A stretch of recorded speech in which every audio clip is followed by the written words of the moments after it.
Chocolate ಕೊಟ್ಟಿದ್ದನ್ನ ದೇಶದ್ರೋಹದ ಲೆವೆಲ್ಗೆ ತಂದಿರೋ ರಾಹುಲ್ ಗಾಂಧಿ ಸಾಹೇಬ,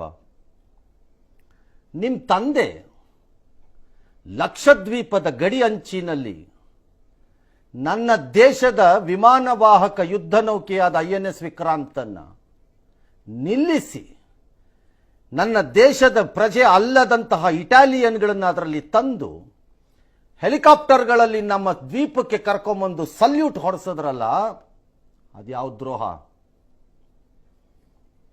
ಅದ್ಯಾವ ದ್ರೋಹ? Did you not do it? Is it allowed in naval ಇದರಲ್ಲಿ ಕೊಡಲಿ? Foreigners allowed on to our aircraft carriers, ನಮ್ಮ submarines? Did you not your father do it? ಅದು ನಿಜವಾದ ಅದು ದೇಶದ್ರೋಹ. ಚಾಕ್ಲೇಟ್ ಕೊಟ್ಟಿದ್ದಲ್ಲ,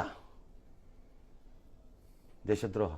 ಭಾರತದಲ್ಲಿ ತಯಾರ ಪಾರ್ಲೇಜಿ ಇಸ್ ನಾಟ್, ಭಾರತಾನೇ ಅಲ್ಲ, ಭಾರತ ಹುಟ್ಟಿದ್ದಿಂದ ಹೆಚ್ಚು ಕಡಿಮೆ ಒಳ್ಳೆ ಒಂಥರ ಅನಾದಿ ಕಾಲದಿಂದ ಇರೋ ತರ Parle-G is A multinational Indian based company, head quarters ಎಲ್ಲ ಇಲ್ಲೇ.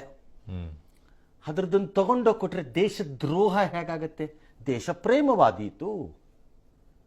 ಹೌದು, ನಮ್ಮ ಬ್ರ್ಯಾಂಡ್ ಅನ್ನ ಮಾರ್ಕೆಟ್ ದ್ರೋಹ ಹೆಂಗಾಗತ್ತೆ? ಬ್ರ್ಯಾಂಡ್ ಅನ್ನು ಮಾರ್ಕೆಟ್ ಮಾಡ್ತಾರೆ. ಏನ್ ಕೊಡ್ಬೇಕಾಗಿತ್ತು ಹಂಗಾರೆ?